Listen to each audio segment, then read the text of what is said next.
Hi everyone, my name is Esti and I'm here today to review Detective Comics issue 948 and 949. As you guys probably know, I don't really collect Detective Comics. I have these two issues because of Kane. DC finally launched a Batwoman Rebirth title as well, finally. And I know that it's probably time to talk a bit more about Kane and review these two issues, also known as Batwoman Begins. This was a two-part storyline written by Margaret Bennett and James Tynion IV, and the art was created by Ben Oliver. Now, in my opinion, this is two of the most beautiful Rebirth books that has been released so far. It is amazing. Let me just show you like a couple of pages. It's like entirely made by Ben Oliver.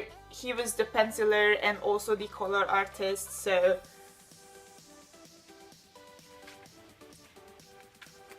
it is just so beautiful.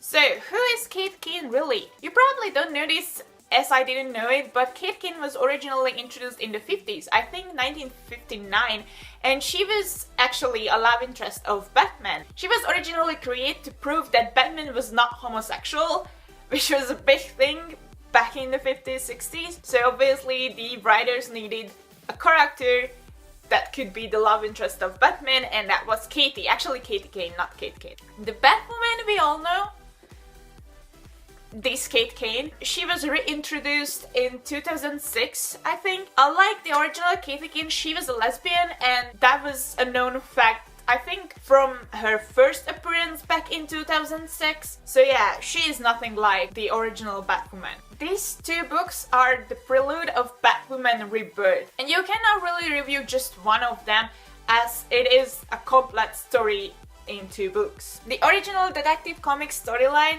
also continues in this. The Colony arc with Colonel Kane, and also the Night of the Monster Men arc, which is, I think, really amazing, like how the writers could put all of this into this book and it does not feel forced or like crowded in a sense. It is, of course, also set after Tim Drake's death. Both of these books have two storylines basically. One is set in the past, the first days of Batwoman, the first days of Kane as Batwoman, and the second is basically the present, where they try to solve the situation really with the Monster Man, with the Colony and everything else. In the past we can see scenes between the Colonel and Kate, how he was actively helping her out and taught Kate like a lot of things, and that is kind of a contradiction to the present, where they are not even really talking, as Kate feels betrayed. She is betrayed, by the way, and she just doesn't want to see his dad's face anymore. Kate is a good detective and she was always a good fighter. It doesn't really matter that she got kicked out from West Point, because that doesn't mean that she is bad. She is just not like others, and it is not just about her sexuality, it is also about her personality. She, however, wanted to be like Batman, and that really wasn't the path she should have taken, and her father really tried to point that out, because Batwoman cannot be Batman, and what is even more important, she shouldn't be Batman. She should be Batwoman and show that Batwoman has something that Batman does not. We can also see glimpses of the Colonel like 2 years ago, so on the past line, where he is already organizing the Colony, which is a group of soldiers basically who are fighting like Batman, as like a Batman cloning factory, but they are like not actual clones, if you know what I mean. They're just copying him and trying to be better. Like, they are actual soldiers, they are more refined, which is bullshit, by the way. In 948 we got introduced to Samuels, who is the first man after Colonel Kane and who also enters the Belfry to save the Colonel. Obviously has got his ass kicked and I so don't feel sorry for him. He was such an asshole, by the way. The point of these two books is really to show us how Kate is her own person. She might be called Batwoman, but she ain't Batman, and I think that is so amazing. I really love Kate because she is Kate, and I just don't want to see another Bruce Wayne, another Batman, because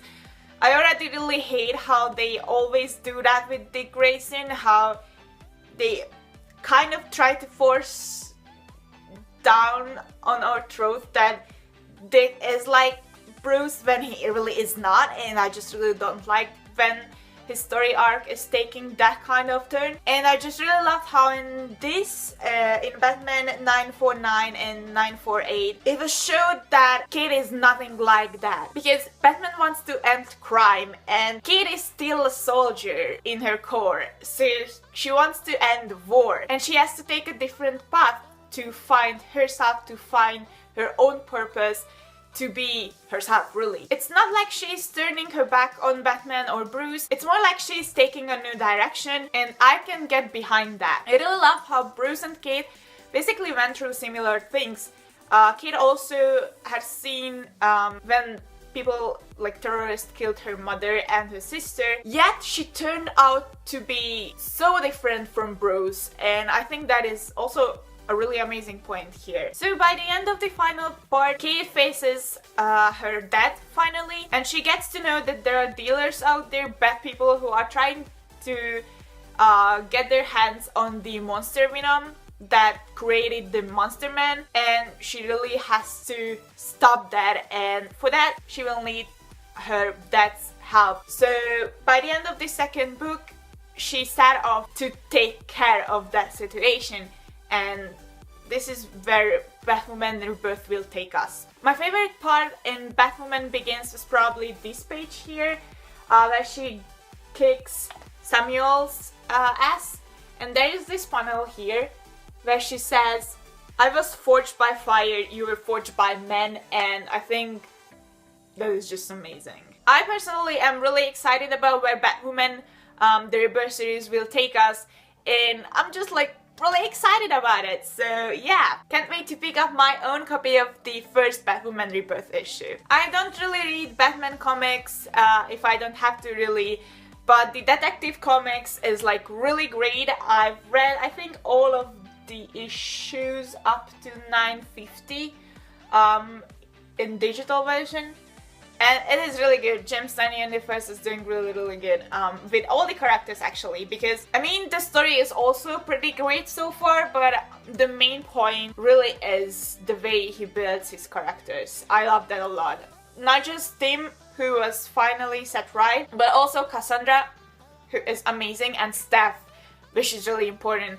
I'm so happy that someone gets that right finally. If you like Kate Kane, I definitely recommend you to pick these two books up. It is probably necessary for the Batwoman Rebirth title as well, so you can understand her more.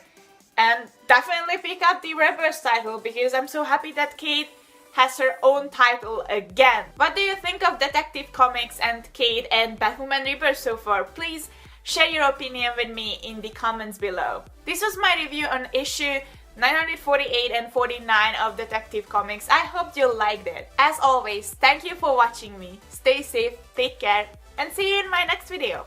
Bye!